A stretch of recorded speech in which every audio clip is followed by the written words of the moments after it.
All right. Here we go, guys and gals. And boogity, boogity, boogity. Let's go racing, drivers. And welcome back to the Loose Wheel Show. Andrew Hazlett alongside Ethan Ignatowski as always. And for the first time in the live era show history, we have a guest, the one, the only, the special Morgan Tremmel. How you doing, Morgan? Thanks for the introduction, man. Yeah, I'm doing pretty solid. Having a good day. Ready to talk some racing. Episode number 46. Ethan is there. He's not talking. I don't know why. He's giving I'm thumbs locked up. in, dude. I'm just locked in. Like, I don't have anything to say right now. I'm just locked in. He's looking up weird stuff on his computer. Trust me. You were not locked in at trivia earlier today, but that's not important. Were you locked in either? I was more locked in than you. I don't know about that I was one. not there, so I can. I do not know about You know what one. they say? Anything greater than zero is greater than zero. I made that up. For the record, nobody has ever said that. For the humanity. record, spending just seeing this kid, Andrew Hazlett, almost every single day. I mean, it is truly the experience of a lifetime. I have to live with this man. I have it much off worse than you, dog. Am I really that bad of a roommate? No, you're a great roommate. I'm just terrible. We've already lost it. Let's get into the reviews. And now for last week's race reviews. Anyway, let's get into the news. As there was no racing. There was no Maybe racing. very sad. And I mean, there's going to be a lot more of that in a few weeks. A lot more. Yeah. No racing. And now for the news. The news: 2311 Racing and Front Row Motorsports allowed to compete in 2025 after NASCAR removes the anti-competitive release from open team agreement. So basically, what the rule was, so it was NASCAR saying, if you're suing us, you can't race in our series. And they then renamed the rule, if you're suing us, you cannot have charters. So that's good on NASCAR. Basically saying, they should be able to race. There's nothing with the suit, they shouldn't be able to be off the track. They're suing about the charters, and that's exactly like the risk that they should be willing to take, and that's I think fair. Most NASCAR fans would think otherwise because NASCAR can't do anything right. Who cares? I personally think that if you can, I think if you're suing somebody, you should be prohibited from doing whatever you're suing about. So I think it kind of makes sense in my eyes. Yeah, I mean, I can see why people would be upset, but I think it creates just a weird, I mean, really, how often are teams going to be suing NASCAR? But also, the NASCAR is being sued because 2311 thinks that it is doing better for the future of the sport. Obviously, NASCAR is in the business of not getting sued, but to punish teams for trying to exercise their right to, sue them, I don't know. It's just a weird scenario, I suppose. I think you're probably never gonna get a there's case no scenario. here. You're never gonna get a case scenario where everybody's happy. Yeah. So I think this is a decent compromise for where we're at. Yeah, for now we'll see how the suit goes moving forward throughout the off season. Dale Earnhardt Jr. has announced. We know he's going to be joining him in the Prime and TNT booths. It'll be the same people, Adam Alexander and Steve Letarte. Steve Letarte's been with NBC since it came back in around 2015 or so. I don't remember off the top of my head. And now he's going to continue his role on NBC by adding more races to his schedule, so that'll be interesting. Adam Alexander, he's a longtime Xfinity voice, and now takes a portion of the truck schedule on Fox. He's done a solid job with that, working with a bunch of different drivers every week. Adam Alexander had done Cup in the past on TNT back in the early 2000s for a minute. He's good. I don't hate that. I would have rather seen Rick Allen because I think Rick Allen is way better. I think Rick Allen, you can argue he's the second best play-by-play broadcaster in NASCAR right now, and he should be treated. He should get the role that suits him. That's my opinion. But that's nothing on Adam Alexander. He's fine. He's good for the job. I'm just saying that there's better. I don't know if you two have any thoughts on that. Shaking your head no. You're the expert in that department. I watch NASCAR. I think all the voices sound good. NASCAR's fun, so I think just as long as you have people supplementing, it's really not necessarily you don't have to have the most announcer intensive role in NASCAR. So I think just, sticking with what's been good is generally a good thing. But, you're the expert, so I believe everything you say. We got some silly season news. Kroger joins RFK, and the team hires Ryan Preece to drive third new entry, leasing charter from Rick Ware Racing. So that's interesting. It's just an interesting thing of the charter system. You can lease a charter. Yeah. It's such an interesting system. Yeah, it is. With that being said, I as I said before on the podcast, it's a very mid move at best. I don't think Ryan Preece is a guy who can take an organization forward. We've seen him. I don't know about this year. I could be wrong in this, but up until this year, he had yet to beat a Cup teammate who hadn't got an 100-point penalty docked against him. That's a little telling, is it not? Oh, he was able to beat his rookie teammate Josh Berry this year. Ooh, okay. By a solid 6 points. Round of applause there. Actually, no. That is wrong. It's 5 points. I was looking at the wrong sets here. Oh, that's my favorite number. So, yeah, but beat him by 5 points. Hey, a win is a win is a win, right? But yeah, it's greater than 0, as we have pointed out earlier in the show. But yeah, still not the greatest track record for Ryan Preece. Losing to Noah Gragson this year, and then his teammates in the past. And I mean, your first benchmark is always going to be your teammate. Yeah. So if you're not performing against your teammate, you theoretically should have a shorter lease of life. Unless your teammate's, someone very, very good. Let's say, Ross Chastain. Shout out Andrew. Ross Chastain's he's a good driver, but he's not the benchmark for saying that. Like a Denny Hamlin, but I get your point. Or a Ty Gibbs, if you will.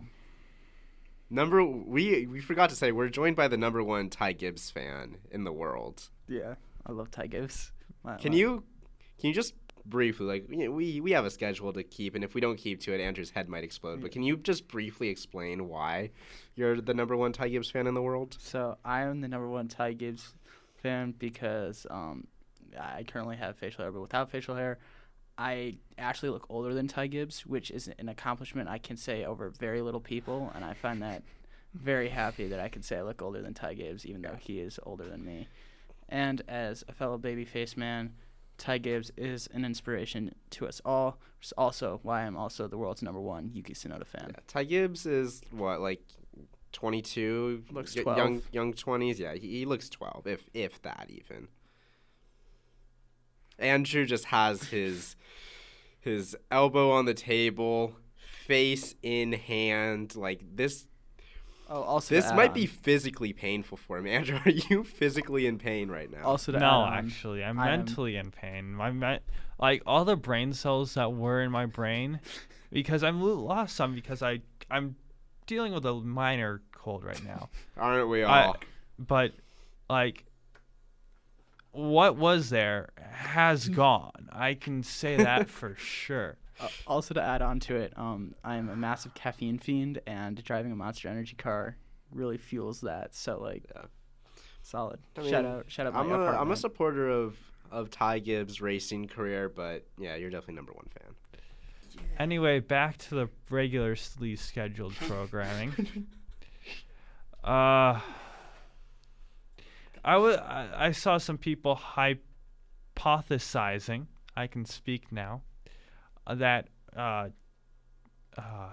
Ryan Preece was gonna like a stopgap for Sam Mayer, which I could see. Sam Mayer, he's done well in Xfinity the past few years, changing scenes for going from the Chevy team of Junior Motorsports over to the Ford team of the Haas factory team.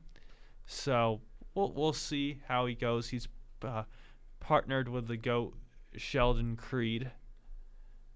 GOAT is at finishing second, of course. But yeah, that's interesting. Rick Ware Racing going down to a charter. We'll see who gets that seat. We're going to do some silly season work if we have time today. I think we will, but we'll see. We spent time talking about Ty Gibbs, so I don't know. Should we not save that stuff for the off season when there's literally nothing to talk about and we need to fill an hour worth of air time? There's always room for Ty Gibbs in my life. This is one of those episodes where we need to fill time. Anyway, dude, we can just have a conversation. That's moving forward. This is from Bob Pockris? Yes. Okay, thank you, Bob. He's known by many. Rebrand for JTG team, as it appears, will be named Hayek is what I'm gonna go with. Might be Hayek Motorsports, with owner Gordon Smith having assumed operation control from Tad and Jody Geschecter earlier this year. I'm also gonna go Hayek. I think it's Hayek. Might be Hayek or Hayek. It's probably Hayek, but Hayek is much more fun to say. Hayek is almost certainly not the answer. I can't say for sure how it's pronounced, but whatever that noise you made is not it. Hayek. Please, the door to the Bill Austin radio studio is right there. You can leave, Morgan, and never come back. Thank you for your time on the show. You're done. Anyway, we'll see how this team goes in terms of competitiveness. It could be more or less competitive, but I don't feel like they've gained much in terms of competitiveness over the last 3 years or so. But they haven't gone backwards; kind of just stayed the same. That's a team that is co-owned by Brad Daughtry, the NBA legend. So you have a lot of moving parts and pieces with that team. If you ask me what racing company was owned by a NBA legend, I would not go with that. I would go with a different certain team that consists of two numbers would come to mind. Yeah. Or the one that shares its name with a former presidential candidate for this year. Fenway is owned by LeBron James in part. That's true. I feel about that. And the last piece of NASCAR news, Todd Gilliland, he's changing his number to 34. He's going to get the Loves car, and I'm loving it. Yeah. Love that for both of us loving it. Yeah. I think the team just wanting him in the top car. He's clearly going to be the top driver. He's going to be the only driver there with more than 1 year with the team coming in. Yeah. So yeah, that kind of just makes sense. Yeah. We'll see what the other numbers are. Personally, I was hoping for 36 and 38, but it sounds like it might be different. We will see. Moving on to IndyCar land. Penske Entertainment purchases the Long Beach Grand Prix. So all the rumors saying, oh, Formula One's gonna take it over. Oh, NASCAR's gonna take it over. I don't think Formula One was ever. Those are put on the kibosh for sure. Dunzo, not gonna happen. It's gonna stay in IndyCar. Kibosh.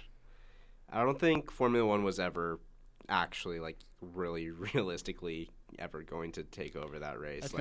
I don't think that was ever a thing. People were saying stuff. Sure, but realistically, I don't the think that was ever gonna kibosh is happen. officially put down. It ain't gonna happen. People always say things. I think Formula One was never, like Ethan said, never really in the conversation. Yeah. But, crazier things have happened, so do not ever count anything out, really. And I think it's a good thing for both the Grand Prix and the series, because the series that's the next biggest race. It's a great thing. I love Long Beach. I think it's a great track, and I think if you have another series, maybe the racing gets worse, and the event loses its prestige. So that's why I like keeping it the way it is. Sure. When you have a great thing, have continuity. Speaking of a team who has anything but continuity, Arrow McLaren has separated from team principal Gavin. I think Gavin Ward is his name. Mm-hmm.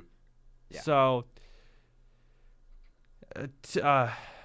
Tony Kanaan's basically taken over that role, and which kind of explains the shakeup of drivers that happened.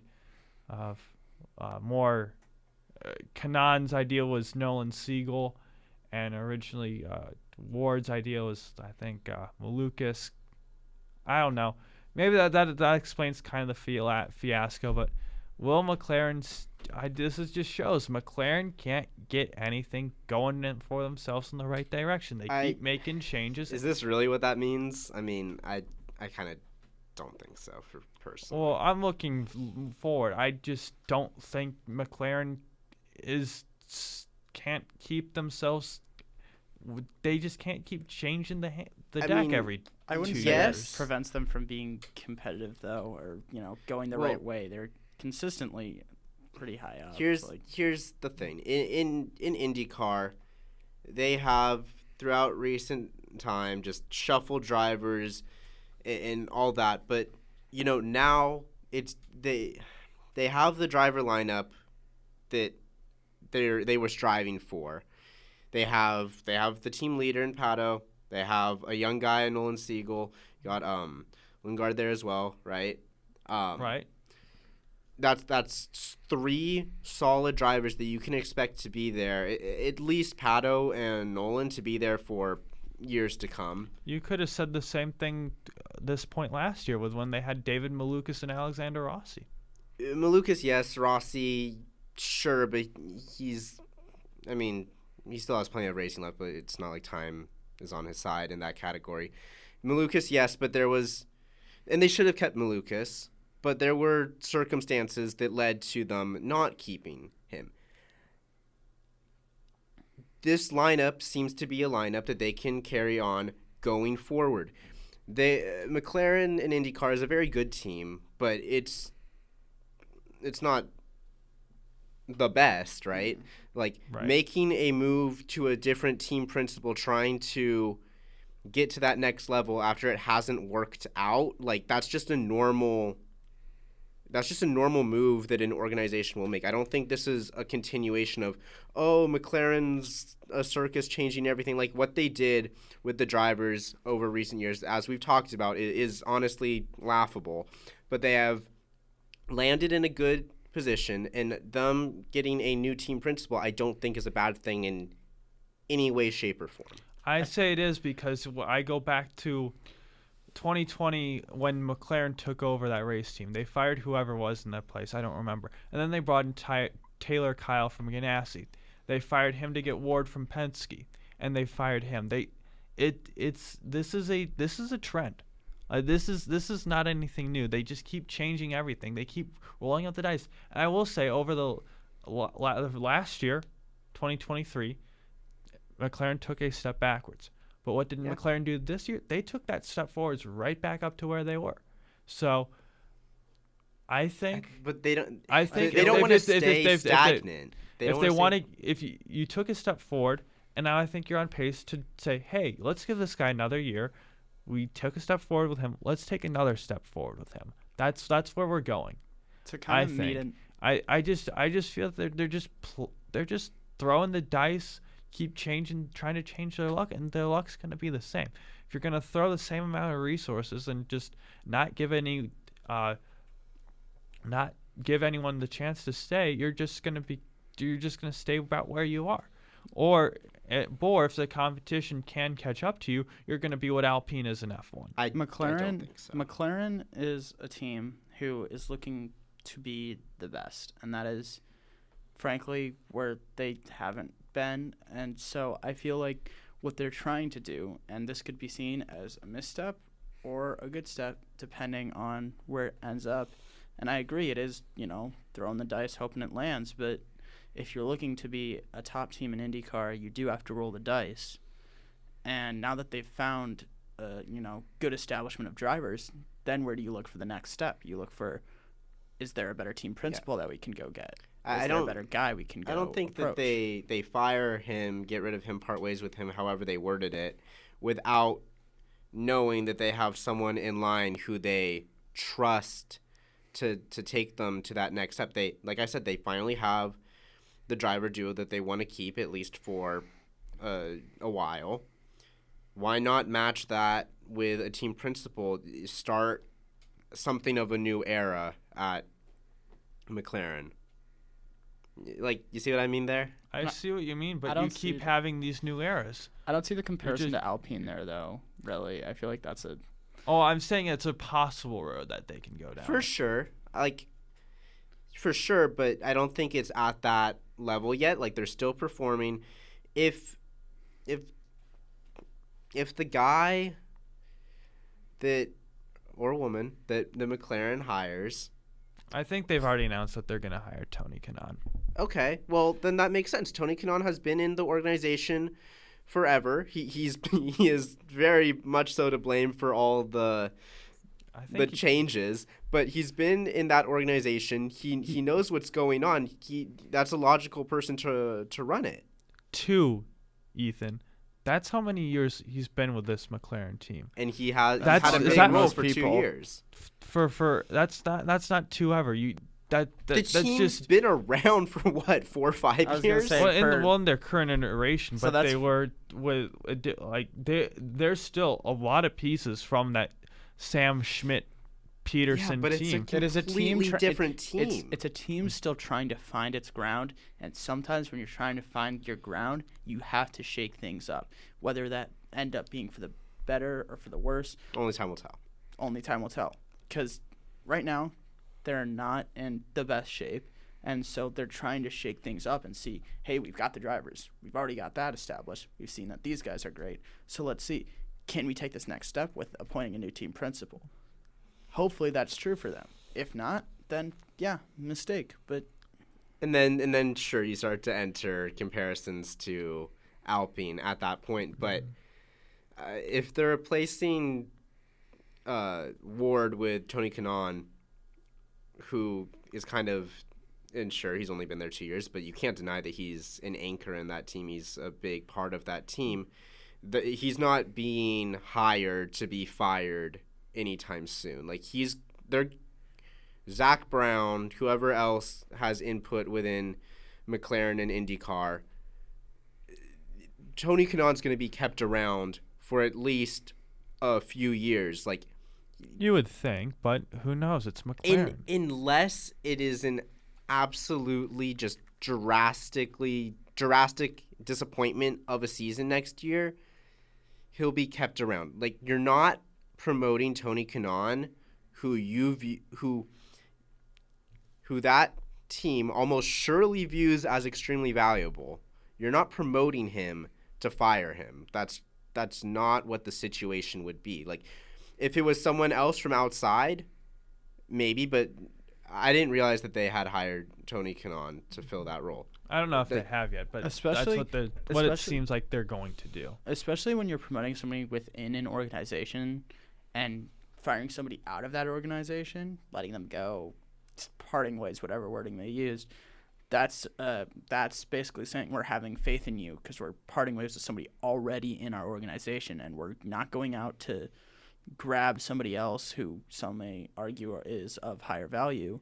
We're going to stick with you because we think you are the future and you are the guy. That's a very simple way of thinking. I mean, Tony Kanaan essentially set the lineup, right? Like, he set the lineup, and now he's going to be team principal. That would make sense to me for sure.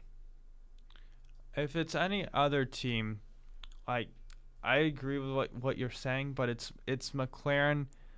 They're known for shakiness, and I think that this is I have nothing factual to be able to be like, yeah, this is the change, but just thinking about it logically, I think it makes sense that this is a change in era for McLaren and IndyCar.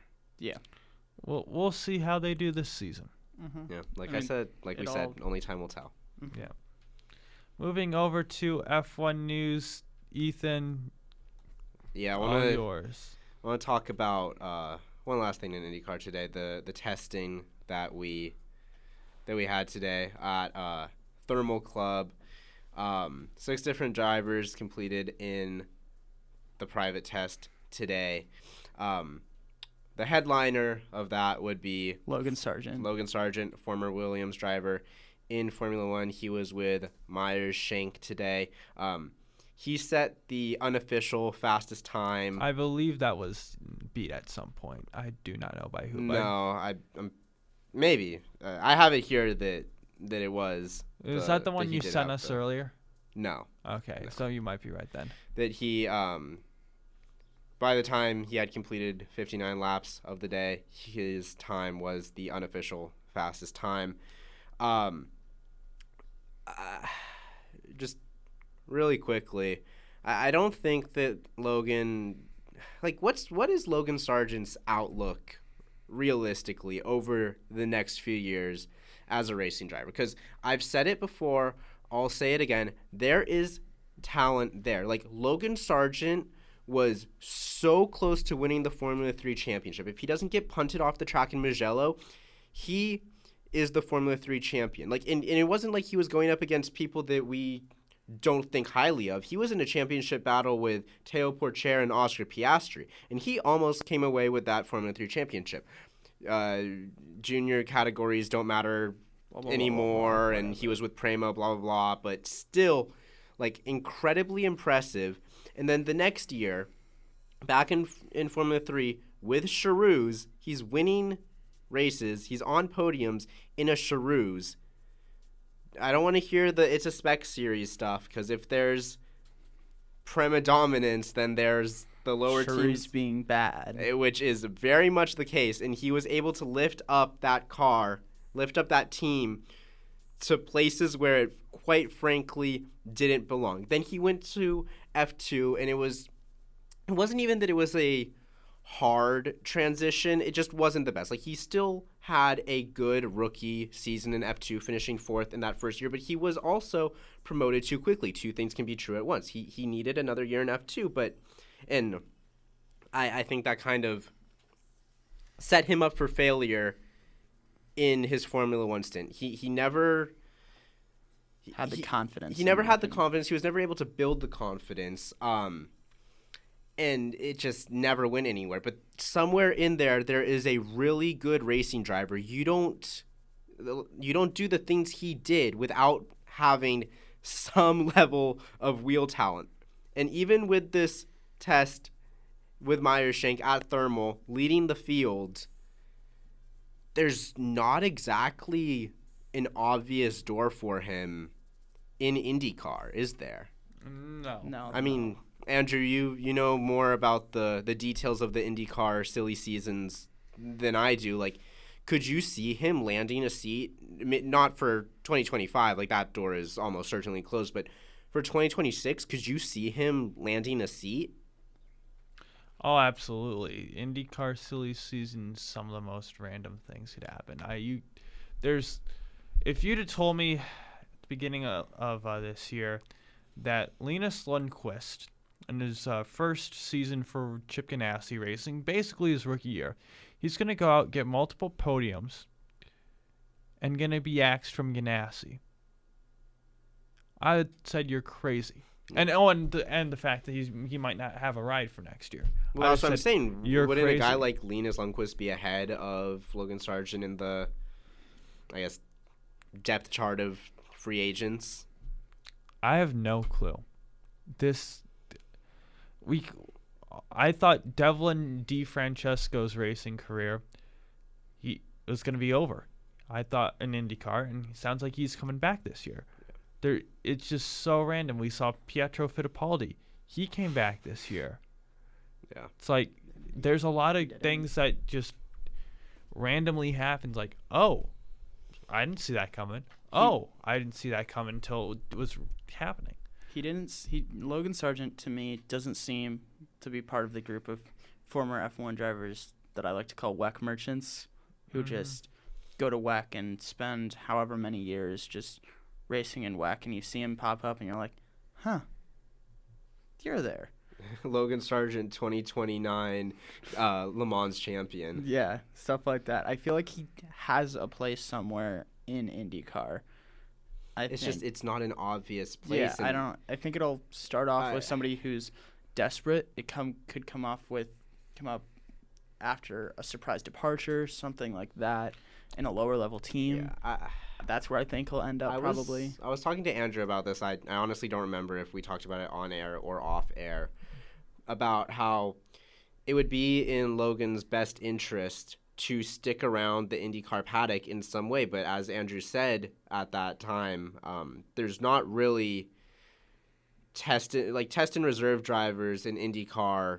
It doesn't really mean anything. It's not the same way that it is in Formula One. Like, if he stuck around with Meyershank to be a test and reserve driver, and say a Meyershank driver has to miss a race, like it's not the same level of, like, even in Formula One, it's not like a guarantee that your test and reserve driver is going to take over if your main driver misses a race. Like back to Sakir 2020 when Lewis Hamilton missed the race, Mercedes called up George Russell instead of going to their reserve driver of Stoffel Van Dorn or Esteban Gutierrez. Like, it's still not a guarantee in F1, but in IndyCar it's even less of a guarantee. Mm-hmm. So, like, if he does stick around and nothing comes his way, like, that's just wasting years of racing for him. And at that point, it's like, you at some point you have to go to IMSA or you have to go to WEC or, I don't know, DTM, like, whatever. Like, he's a good driver who deserves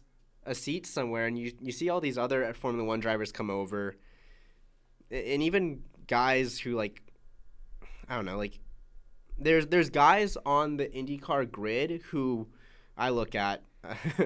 We've been apparently bullying Pietro Fittipaldi this episode, but, like, I'm taking Logan Sargent over Pietro Fittipaldi, but I'm also taking Linus Lundqvist and other drivers that are on the sidelines without much future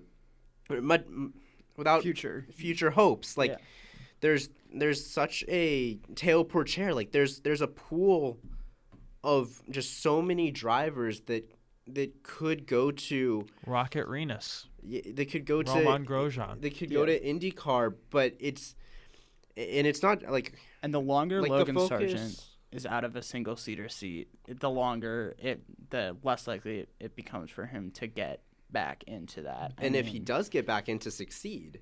Yeah, and exactly. Like, the focus of me talking about this is Logan Sargent. Like, Logan Sargent is the main character of this little segment we're going on about right here. But like I said, like Teo Pourchaire, Linus Lundqvist, so many other drivers that are on the sidelines. Like, all of these drivers are deserving to race in a top flight open wheel racing series, and there just isn't the opportunity. And I mean, honestly, that's just it's unfortunate. Yeah. Right. Yeah. I believe I was talking about the IndyCar testing today. Yeah. So would you like to go through the rest of the results? Yeah, that's what I'm going to do if this wants to work. Because all these times are unofficial.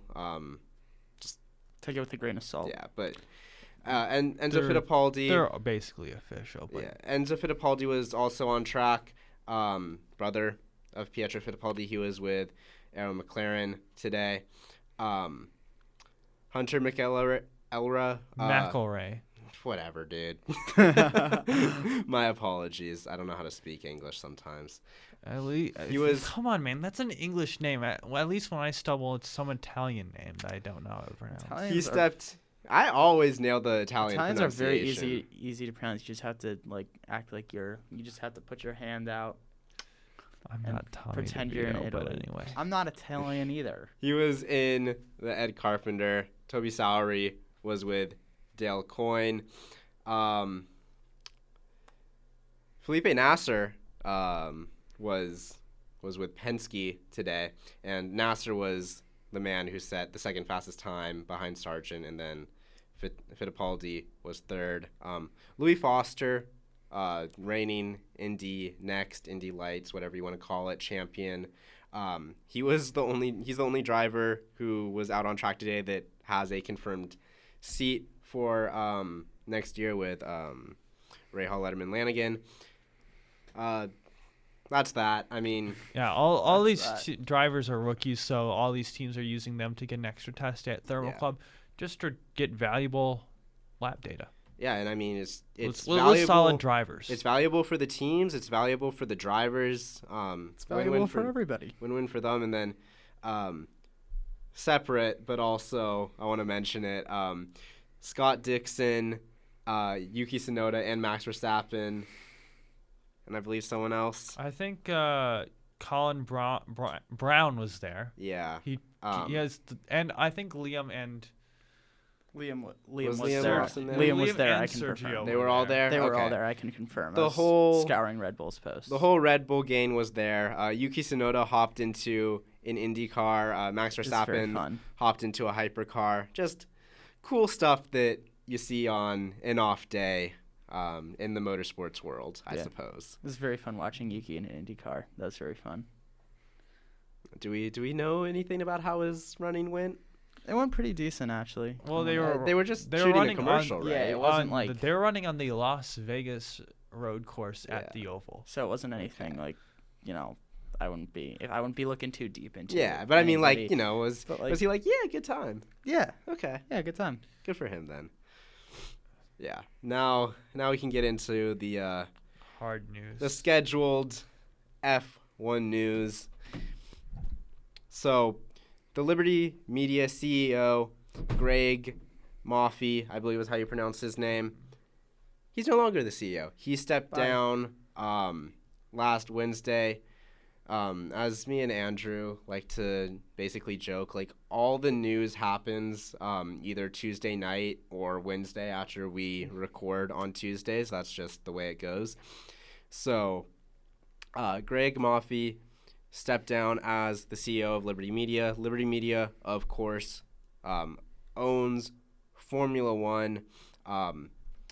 John Malone, who is the chairman, will step in as the interim CEO. So we'll see who becomes the official CEO. When that decision is made, we'll let you guys know. But this is kind of big news. Maybe it doesn't sound like it on the surface, but Liberty Media has brought in lots of changes to Formula One. They've made Formula One better in some ways. They've increased the popularity of the sport through the partnership with Drive to Survive, Netflix. Expanded a lot of racing, bunch of new tracks. I mean, they've done a lot of good stuff. Yeah, and then there's also some more questionable things that have happened under the Liberty Media ownership. Sprint races, it's hard to say like how much of this is Liberty Media, how much of it is the other factors involved. But one major thing that is getting a lot of attention in regards to Greg Maffei stepping down is he was essentially the main object in the road in the way of Andretti entering Formula One. Andrew appears to have entered his supervillain era. He's smiling and he's doing the supervillain hand fingers touching together. I'm expecting him to turn around momentarily and then do a slow chair turn, but it doesn't look like Andrew, that's I take it you're happy? This news is something that brings joy into your life. Yes. Okay, cool. Precisely. Could you expand on that? And I've said on the podcast, or at least not the live, the old recorded podcast, F1 should not be trying to limit themselves with cars on the grid, and not allowing Andretti is essentially shooting themselves in the foot. And I'm glad the head honcho behind this is gone. The whole rant that I went on about 10 minutes ago about how there's so many open wheel drivers who are talented that don't have F1 step up seats, and that's not even like this is just another team that would be brought into. I was focused on IndyCar, but still, this is another team in Formula One that would limit that issue in some way. Like a guy like Teo Porcher, if there was an 11th team in F1 when he when he left F2, maybe there's a seat for him in F1 that Sauber, who is he is a member of the driving program, whatever. They put him there if they don't want to put him in the Sauber or whatever. It brings the possibilities to work out deals like that, bring more drivers into the sport. You have less drivers being forced to go into Formula E, and then some drivers get kicked out of Formula E because there's these drivers from Formula 2 who now have to compete in Formula E, and there's not enough seats in Formula E. But if you create more seats in Formula 1, then boom, that problem lessens. And that's something that I think F1 should definitely look at and be like, hey, I think people like a bunch of drivers. They clearly like personalities. And the more drivers you have and the more cars you have, the more personalities you have from a business perspective. And, I mean, it's easy to say that the new CEO will be more accepting to the idea of adding a team like Andretti, because Liberty Media said, like, oh, yeah, we would love the idea of having an 11th team on the grid. But actions speak louder than words, right? And we all know what happened with Andretti. It's easy to say that his successor will take a very different approach from him, but I wouldn't necessarily expect it. Like, I'm sure it's a belief that's held by multiple people in Liberty Media, but still, I think the guy who NBC News reported allegedly said, quote, Mario, I want to tell you that I will do everything in my power to see that Michael never enters Formula One, end quote. That guy leaving, I can see how that brings excitement to people that want Andretti in Formula One. Do you have any news of whether he stepped down by himself or where there was some forcing out involved? Is there anything that we have on that? It's being worded as stepping down. He said in a statement, quote, well, it's never easy to leave an organization as dynamic as Liberty. I am confident that this is the right time. That's from ESPN, and the quote's from a statement that he or Liberty Media released. So it seems like he's leaving on his own terms. Like that. We'll see. We don't know. We don't know exactly, but it said that he steps down, so we're gonna say he left. He steps down. And yeah, like I was saying, I don't think this means that we can expect to see Andretti on the grid sometime soon, but it be a little more hopeful. It's an opportunity to be a little bit more hopeful. Thank you, Morgan. Always here for you. Next big bit of Formula One news is the schedule for 2025 was announced. We have schedule news regarding just future. Monaco is going to be extended through 2031 at least. Boo. And also yeah, I mean, I don't love Monaco. You don't love Monaco. You know, there's a large faction of Formula One fans that don't love Monaco just due to the fact that it is quite literally impossible to race there nowadays due to the cars just being too big for the circuit. But it's historic. It's historic. Monaco will Probably always be part of Formula One. Like, there's ideas on how to make Monaco better, make the car from smaller. An excitement idea. Easier said than done. I mean, from people have suggested making Monaco like a mandatory 2-stop race. That could shake up the field, maybe. Who knows?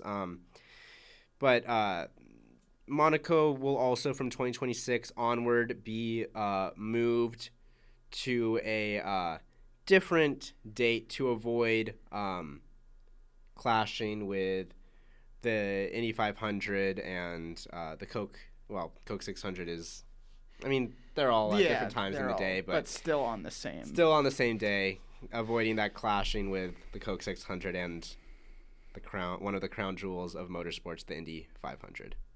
You look like you have something to say.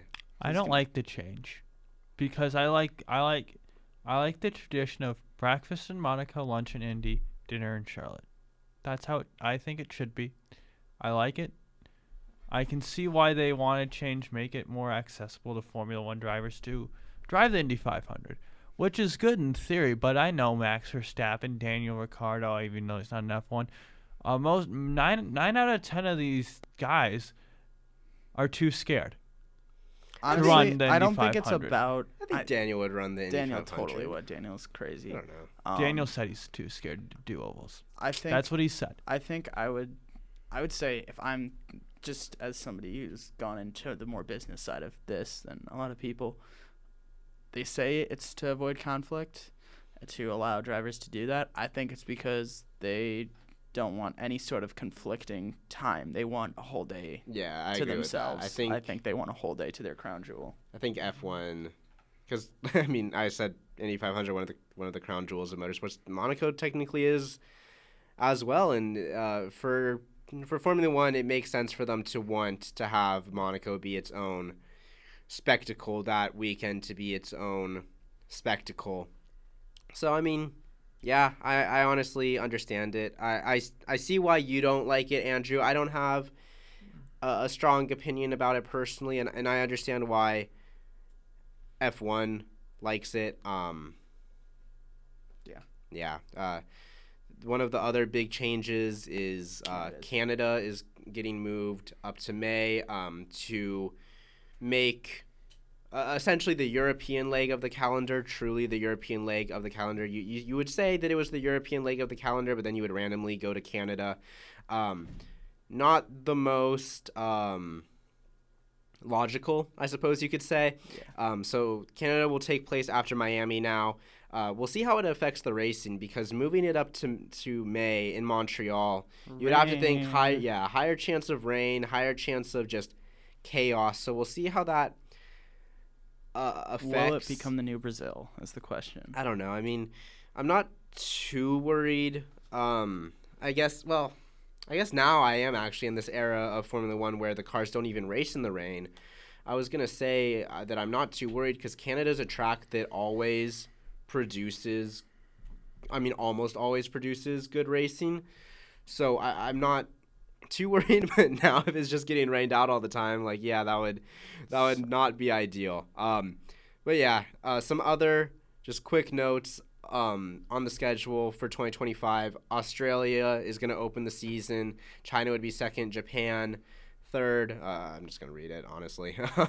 Bahrain, Saudi Arabia, Miami, Imola, Monaco, Barcelona, Montreal, because again, Canada moving in 2026, because Monaco is going to move and all that. They want to do everything at the same time.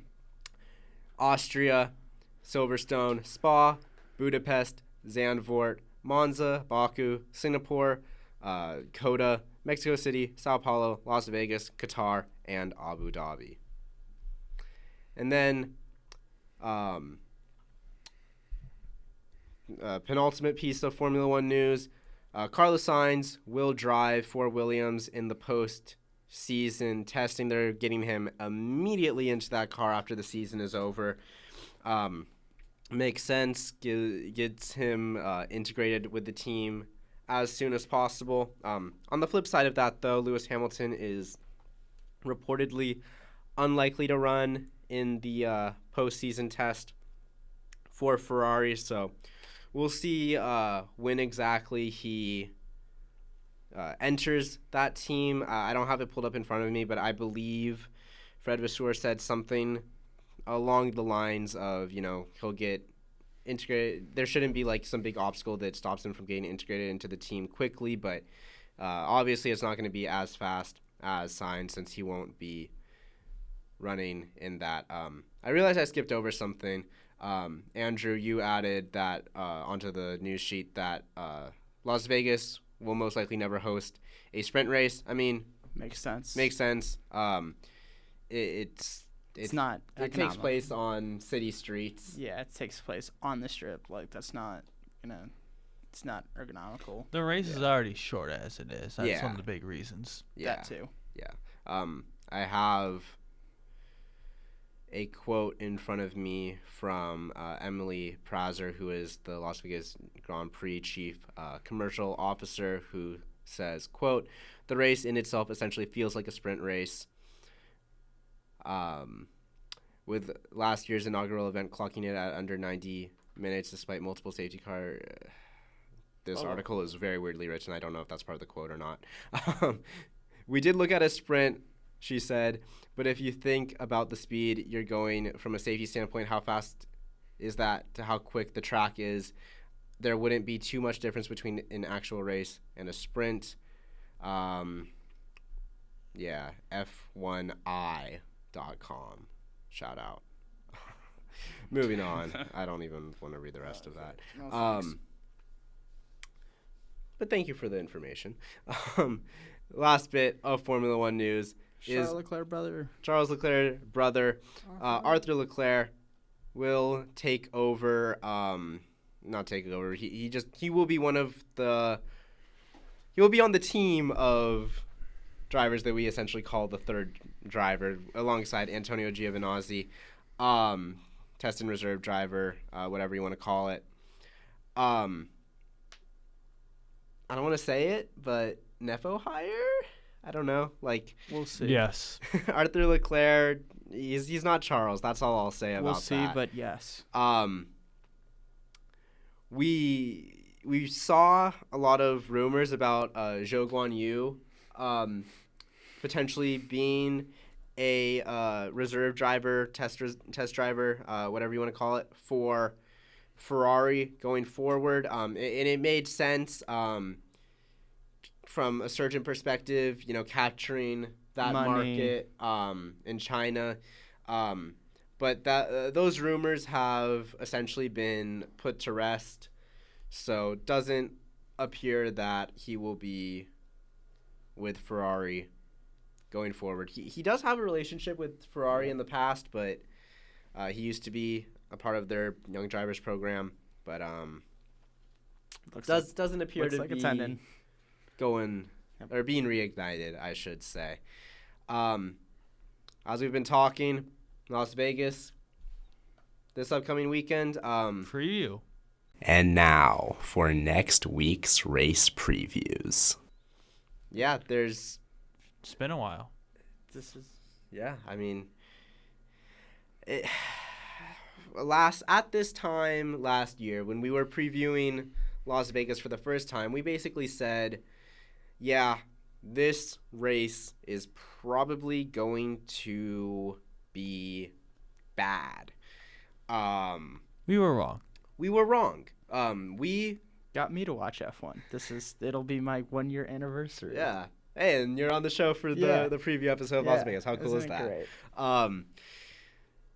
We criticized the track a lot. I still don't think the track is great. I don't think the racing was good because of the track. I think the racing was good because the surface was just so bad. It was good. It was so bad. It was good. It was comparable to an ice rink, I suppose you could say. So we'll see how the surface is for this weekend. To note, if you are watching, you're going to be watching, if you're in the U.S., you're going to be watching Saturday night, not Sunday. It's so weird because they have the race start at like 11 p.m. 11 Pacific time, to, I believe it's 11 Pacific, to essentially cater to Europeans. the European viewers, but it's a race in Las Vegas, Las Nevada, Vegas. in the United States. Yeah, so it's at 11 Mountain Time, so that's 10 Pacific time. I will not be staying up till 11 to watch that. I will be will be. watching. If it was We 10, might be watching Yeah, together. Ethan and I are gonna be. if it was 10 maybe, it might be worth it, but So, Yeah. just I'm super excited for it. It's a personal thing for me, but yeah, I'm excited Well, for it. we will not be getting into silly season talk. I am disappointed, but we are going to get into it's better to save that for. Well, I want it. episode It anyway. is not late. We got to talk about it at some point, and it's too late. It's too late. But anyway, and going into pick points. And now for next week's race picks. Andrew, you didn't put your. Well, I sent it to the important person.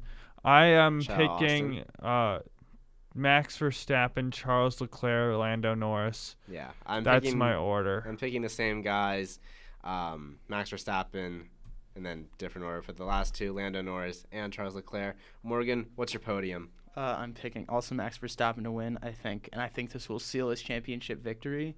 I have Oscar Piastri going 2, and then I have okay. Charles Leclerc going 3, and Lando Really? going 5 or 6.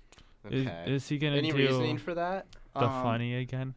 Not the that funny. could be possible. That it could be the funny again, but also I feel like I don't know. Max looks very comfortable on this track. Oscar was pretty solid last year on this track. We don't know how good Charles- Lando is due to his race ending very early. So he's last he's year. very inexperienced on the track. So that's Yeah. really my idea for why. I think Max across the board makes sense because I think the gap between McLaren, Ferrari, and Red Bull has all closed up.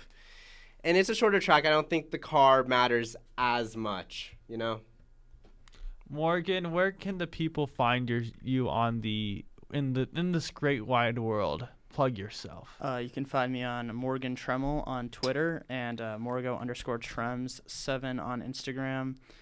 If you want to follow my LinkedIn, it's Morgan Tremmel. I don't know why you want to follow my LinkedIn, but it's pretty cool. So yeah, connect with me. I'll connect with you. Love y'all. All right, that was episode 46. Andrew Hazley, Ethan Ignatowski alongside you with And Morgan the Tremmel. wonderful Morgan Tremmel here. We have 7 Summers by Morgan Wallen, followed up by Breakdown After Dark.